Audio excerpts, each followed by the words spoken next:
What's up, guys? This is Carter Thomas with another episode of Coin Mastery TV. Make sure that you go sign up for the newsletter at coinmastery.com/invest. And be sure to go subscribe on YouTube if you haven't already at coinmastery.com/YouTube. Be a subscriber. Very exciting. Back on Monday, we're back in the office. And today we're talking about some very exciting news. Bitcoin touched $4,300 this morning. Right now it is approximately 10:56 a.m. Pacific time on Monday, August 14th. We're starting with that. Today we're talking about Bitcoin and what's going to happen over the next couple of weeks, at least what I think is going to happen and why I think it's going to happen that way. We're going to talk a little bit about DNT and how that's unfolded from last week.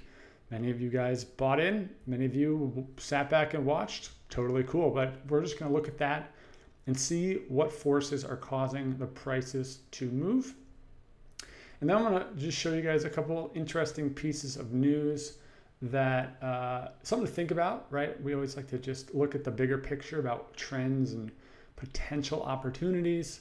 And then I wanna share something that many people, myself included, will get a lot of value out of in terms of selling at the bottom to buy money into Bitcoin, which is partly why we're driving the prices. So we're opening it up right now, looking at the trusty crypto watch. Two stories.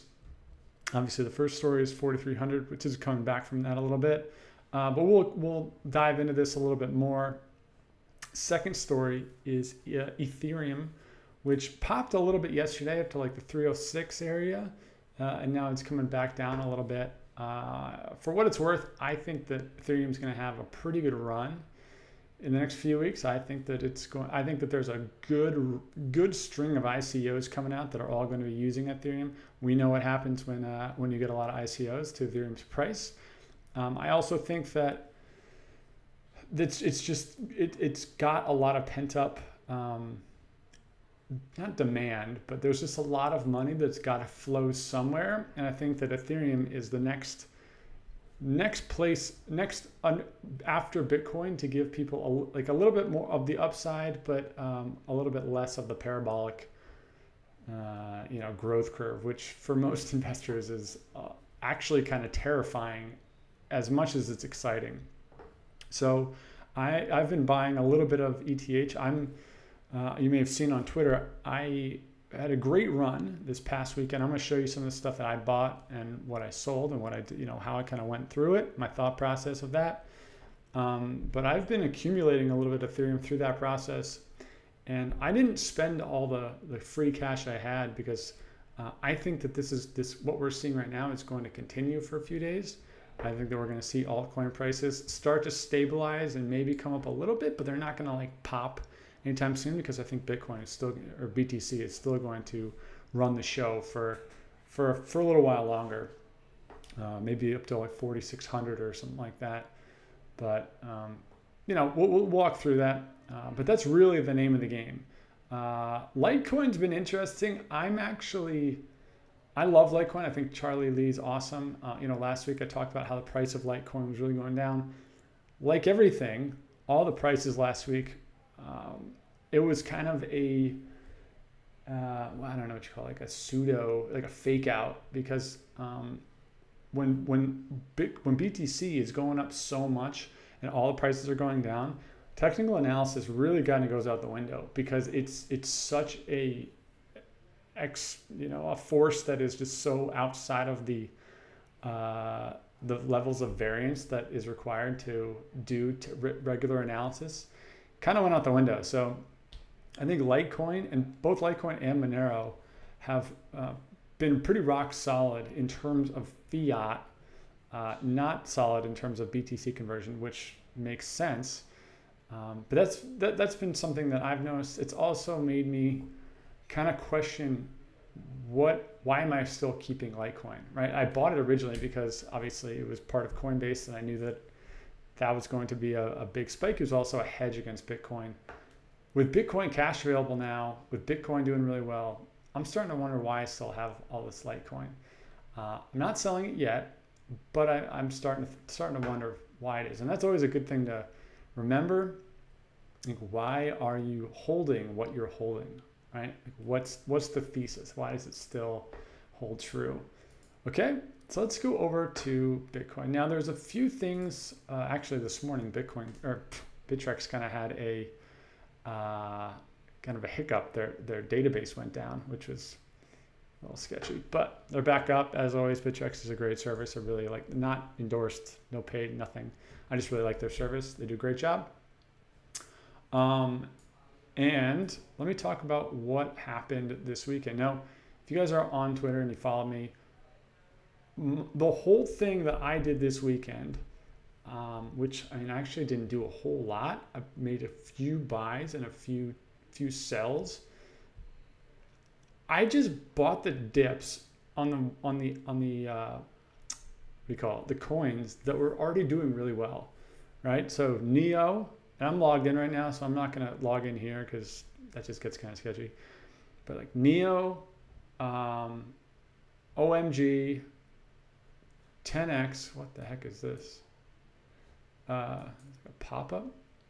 Neo, OMG, 10x, which I'll talk about specifically, Civic, and Stratus, right? Those are all things that I already owned. I already believe in them. I've already done my research, and they were just getting worked by the prices of Bitcoin. I mean, still are. Like, look at the prices right now. So they were getting massively depressed. To me, that's a good sign, because I know that they have the strength. I know that they were doing really well before this kind of BTC thing started crushing them. So that when the BTC thing stops crushing them, the chances of them going back up are way higher than some random coin, you know, that I have not done the research on, that I don't know much about, that doesn't really have the momentum that these other coins have. And so I think one thing that I was doing differently than that a lot of other people weren't doing, I shouldn't say, I think a lot of other people are doing this too, but a lot of the public facing people in the crypto world is that they're like, prices are at an all-time low. Here's where you can get that crazy deal on, I mean, you go to like page 3 of this, like, let's go get this deal on BITB, or, you know, IOP, like any of these ridiculous, like, coins that are just complete crapshoot. These are total lotto tickets, right? At least on Bittrex. I don't know, maybe they have more volume somewhere else, but a lot of these guys are like, look how cheap this is now. You know, you can get the deal of a lifetime, and this is going to turn into something huge. I don't think that that's a good strategy, right? This is what I wrote in the newsletter, right? Like, all about sticking with the winners, buying the ones that already are proven, and just wait for them to go down in price. And that is what I did. So with Neo, it went down to 83 or 84, and I bought in there, and it went up, and, you know, I sold some at like 120. Same with OMG, it went down to 142, 143. I bought in, went up to 175, and sold some on the profit there using that same spreadsheet. Now the one that was interesting was 10x, right? I've been doing a lot of research on 10x. I figured if there's any ever a good time to buy, so I bought a little bit. I should say I put in, I think, like a 10 Ethereum worth of 10x. But here's what I did. I'm not going to open that up, but I'm going to open up Quantum, right? I've not done research on Quantum. I've heard good things, but I don't know about this. I'm just going to open this because I have nothing, no trade, history here. But here's what happened. As you can see, my very, very slamming BTC available here. Let's say I wanted to buy some Quantum, right? Like today, let's say you are thinking, oh man, this Quantum thing, look at this, 5 bars, by the way, increasing sell volume. Looks good, right? But during this whole kind of BTC thing, it's very hard to know what's real and what's not. Let's say you wanted to buy some of this Quantum, right? And you go down and you say, and you see that someone's selling it for 348, right? So you click on that, it automatically fills in, or let's say you own Quantum, right? You just bought it and now you want to sell it. So maybe you go over to the bid price and it automatically fills. And let's say you have 100 quantum, right? I mean, I don't know what it would be. And it would have it here. Now, you don't want to necessarily sell it at this price, but what you do want to do is that if this price keeps going down, you want to be able to put in what's called a stop loss order.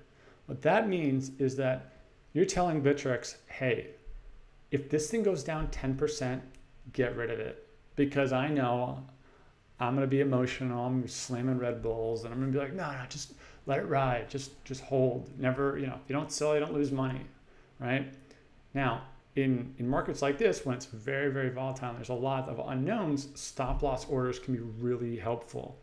So what I did with 10X is I bought it, right, at whatever price I bought it at, and then I immediately set a sell order for 10% below the price. I mean, you can do 5%, you can do 10%, whatever it is you want. I put 10% just to give it a little bit of wiggle room. So what you do is you go over this big red button. Typically, you do a limit order, but here you go to conditional. And the condition, you open that up, and then you say it's less than or equal to, and then you take 10% below this, right? So 34, so let's say at 30.785, and you can do the math on that. So what this is telling Bittrex now is that once you bought your 100 quantum, you can put this order in, and it would say, listen, if the price goes down 10%, when it hits that 10% number, execute this order, but not before that. Because if you just did this as a limit order, it's going to sell immediately to the highest bidder. So you would change this as well. And so you're telling Bittrex, I'm going to walk away. If the price keeps falling at 10%, if it falls at 10%, execute this order. Now, if it only goes down 8%, the order won't execute, and maybe it goes up after 8%. But it's giving you a price floor, and that saves you from if it bottoms out, and both from an emotional standpoint and in case you're not at the screen and you can't execute it yourself, or you don't want to get caught up into the moment of it. So I did this with 10X, and at first it kind of just did its thing, and then it went down. I was actually traveling while this happened, so I couldn't really check the prices, and it executed at this stop loss, right, of 10%, and then it went way back up. Yesterday you guys saw, it went up to like 130 or whatever. Where is it? Yeah, it was at like 130,000 Satoshis. And I was like, oh man, I just missed out on all this cash. But then it came back down today, right? And I wasn't at computers. I didn't have the ability to check all this stuff. So in markets like this, setting those stop loss orders can be super helpful, right? What I would recommend doing, honestly, if you are in Bittrex and if you're interested in doing this, is if you own something, like if let's say you owned 10 quantum or any of these coins, try setting one up for like one, right? If you owned 100 quantum, set up an order for one stop loss order and press sell, because if you do it for all of it and you mess it up, you're going to sell all of your stuff like at the market rate, and you're going to be really pissed that you did that. So try it for one, follow, go to the limit, go to conditional, less than or equal to. Greater than or equal to is when you want to do a buy order. We're not doing that. Less than or equal to, that's a stop loss. And then sell it, and it'll hang out here until that price is met. And then you can set up one for all the shares, and you'll be good to go. So I thought that was the first time I really did that on Bittrex. It ended up being a good move, not immediately, but as of today, it ended up being a really good move. So I thought that was helpful.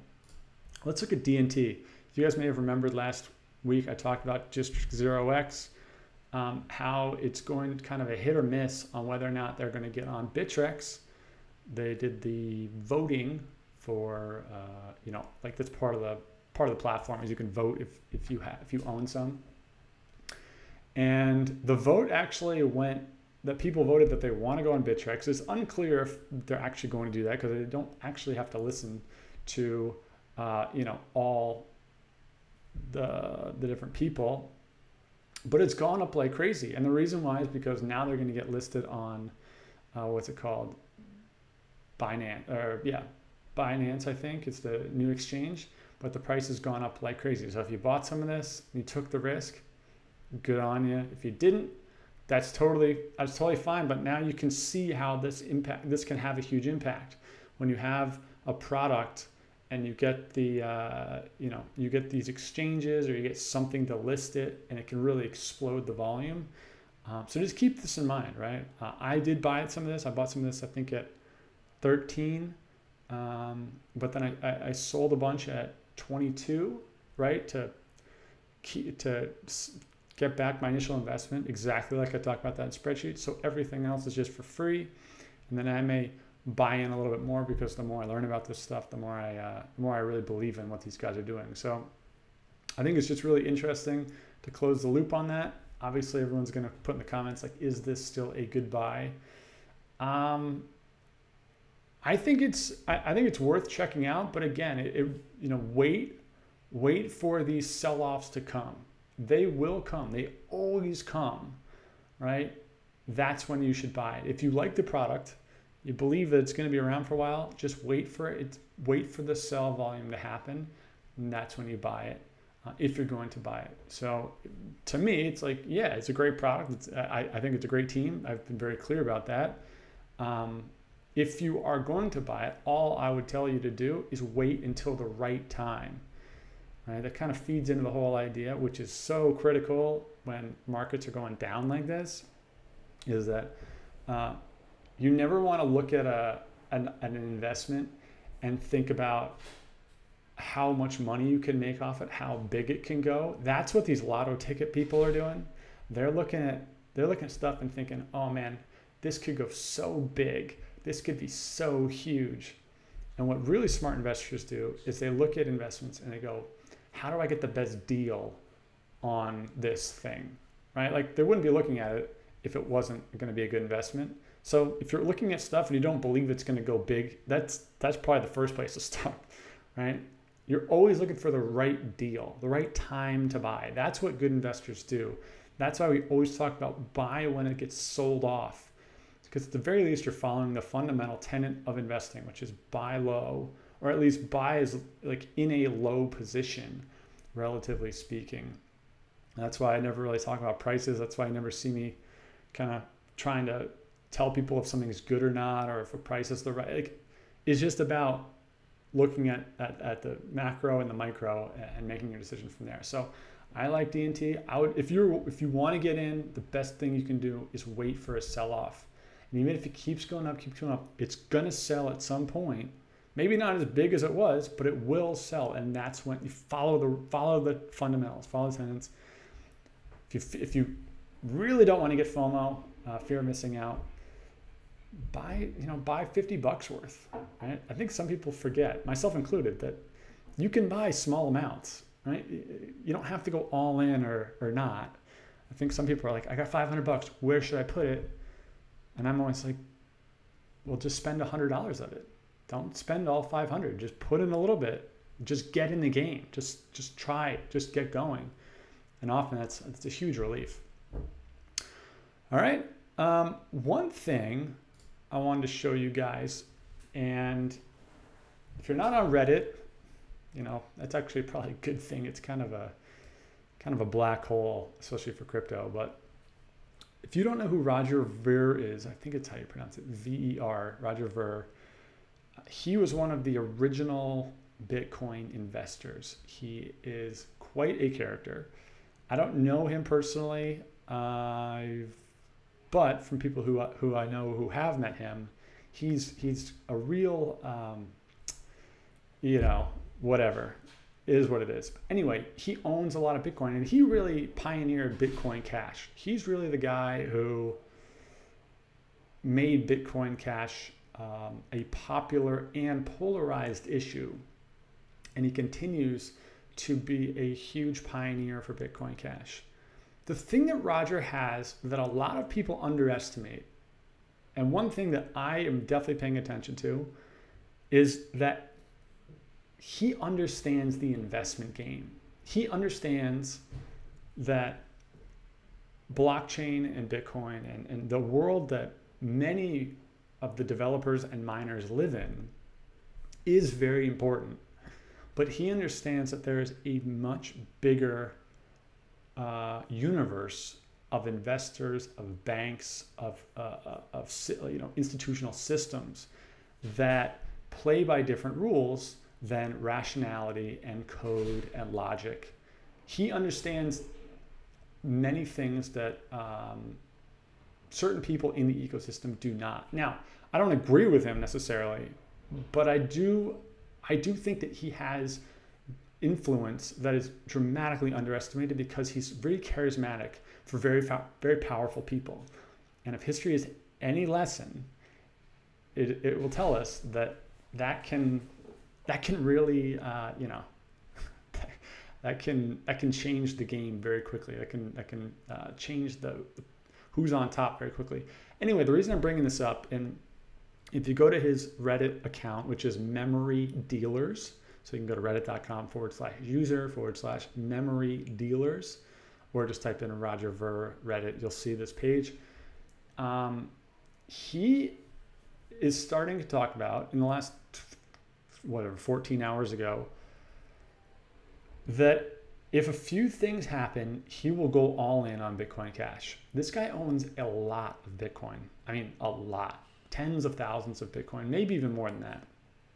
And more importantly, he has the ability to influence people with deep pockets to go all in on Bitcoin Cash. But he needs a few things to happen before he does that. And he's been saying this for a while, but in this post, he really wants it integrated into the Bitcoin wallet. And he wants the mining to be much more profitable, meaning there needs to be more miners creating more blocks. And the reason that is important is so that more transactions that can happen, confirmations are faster.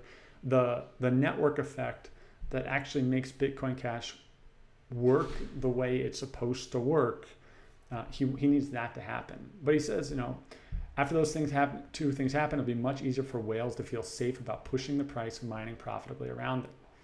And there's a lot of discussion. You can go see the full comments if you want to. Obviously, so many people hate this. They resist it. They don't believe it's going to happen. I'm on the fence. I don't really care if Bitcoin Cash succeeds or doesn't succeed. I have no emotional ties. I don't believe in it one way or another. I just react to what happens on the macro markets.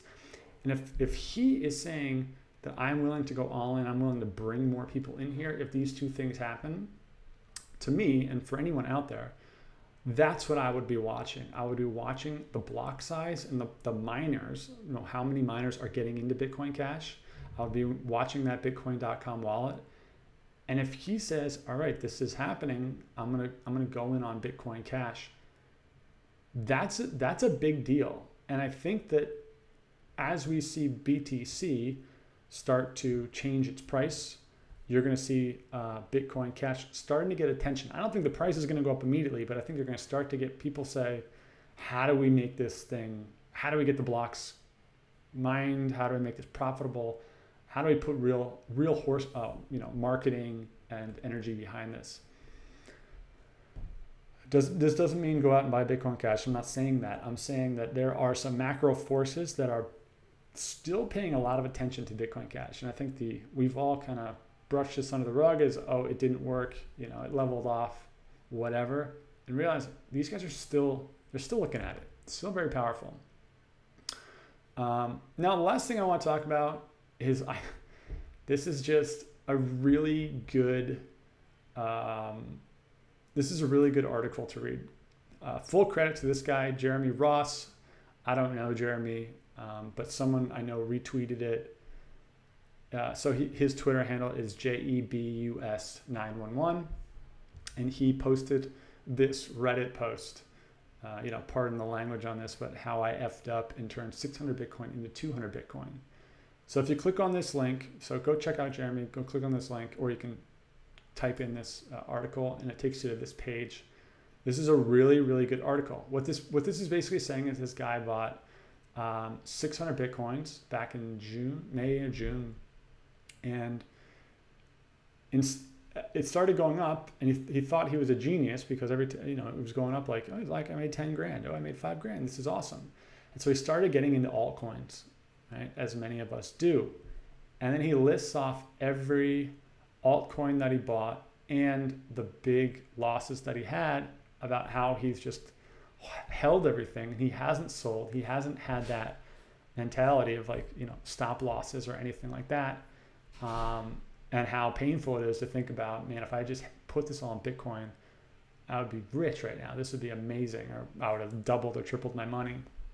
And what I think is really good is just to get this perspective, right? I'm not saying like, look at this idiot. I'm not saying that at all, because I've done this. I'm sure many other people have done this. I think it's just helpful to see other people's experience and to learn from it. I think there's a little bit of inherent bias in this, because right now everything's so low, right? Next week, everything could go 100% up and this guy would be writing a blog post about how rich he is. So I think that you got to take it with a grain of salt. But look through this, look through the comments. There's actually some really helpful feedback in the comments. And if you can imagine yourself in this position, what I'll encourage everyone to do, and this is what I am going to get more disciplined about doing, is ask yourself, what will I do if these prices just continue? I mean, I publicly bought into Gollum like 2 weeks ago, and it's gone down by 40%, 50%. I'm still holding it. I'm guilty of this, right? Like, I'm right there with you. And now I have to make a decision. Do I sell it? Do I cut my losses? Do I hold it? What do I do? And I think if you are in this position, it's important to really get serious about that, and at least volunteer the idea that holding forever might not be the best strategy, or it might be the right move, because then you don't have to take the loss.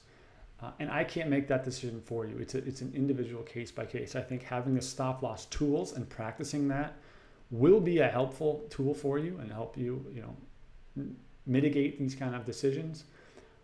But I think a surprising number of people follow the same cycle of crypto. I mean, my family members are getting into this.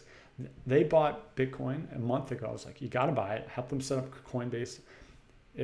They've doubled their money, and now they're like, well, how do I get even better returns? How do I get the returns you're getting? Because they see what I'm doing and the returns I'm getting. They're like, well, I want to get into Bittrex, and I want to learn how to do all, get this kind of stuff and ICOs and everything else. And I think most people, they get a Coinbase account or whatever, Gemini, Kraken, whatever. They buy in the couple coins, they see it go up, they start researching it, and they realize that the bigger money, quote unquote, bigger money, bigger returns is in altcoins. And so they start to buy in altcoins. And they think that everything's just going to keep going up because their first investment just kept going up. And then it starts to trickle down, and they're wondering, well, wait a second, why? I just need to buy more. I just need to hold because eventually it's going to go up. Crypto is unstoppable, blah, blah, blah. And I think a surprising number of people are that far along. And there's actually a very small number of people that are still just, I only buy Bitcoin, I only buy Ethereum, and that's it. I don't trade, because it's so tempting to get into it. And that's just like, we're human beings, right? Like, we have dopamine. That is just, there's nothing more addictive than that. But anyway, go read this, because you will find this valuable. Everyone will find this valuable in some way. I do not have the answers for you. I can't tell you whether or not you should sell right now or buy more or hold or whatever. I don't know that answer, because everything's individual. What I do know is that you should have a plan, and at least volunteer the idea of, if you sell something, where can you put that money next? Or why are you selling it, other than just, not being terrified of it continuing to go down, or whatever? Or what can you learn from this experience? So we'll stop there for now.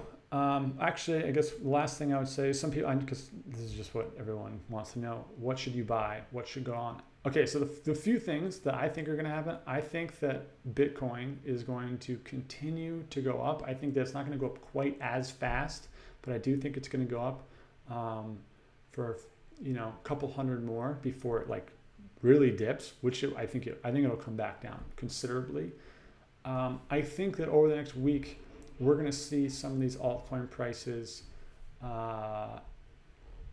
get a little bit more life, but I don't think that they're going to pop anytime soon. I don't think you're going to get a huge spike. Of all the ones that are on Bittrex, of all the ones I'm looking at, I think that Civic may be able to push through. I think that one may have like the fastest kind of recharge because it seems like it's the most nimble of all of them right now from a market standpoint. And there's like I've done a lot of analysis on this stuff. I'm just trying to break it down quick for you guys. And what was the other one? Yeah, I think that's probably the one that if I was going to buy something, which I'm not going to, but if you want to, check out Civic. I would also check out Quantum. That thing has had a lot of juice recently, and there's got to be a reason for that, right? And if it's getting depressed while it was going way up, once that force comes off of it, it may go back up. Again, I can't give a full recommendation in this because I'm not going to be buying anything today for sure. But if I was, that's what I do. I guess the other one, like I said before, I think Ethereum is going to jump 5-10% this week. I think that Ethereum is going to get some new legs, both with ICOs and with just market investors. Tomorrow we're going to talk a little bit more about kind of the unfolding environments, like kind of the Bitcoin, Ethereum, Silicon Valley versus banks versus independent investors like yourself. But we'll talk about that tomorrow. So hope this was helpful. Everybody, this is Card Time. This is Coin Mastery. Make sure that you subscribe to the channel and hit that little bell so that you get notified for all the particular videos. Set up your stop loss orders. At least give it a shot. Go read these articles. Put together a plan, you guys. There is nothing more valuable than having a plan written down for weeks like this, because smart decisions are what make you money. All right? I will see you guys tomorrow. Peace out.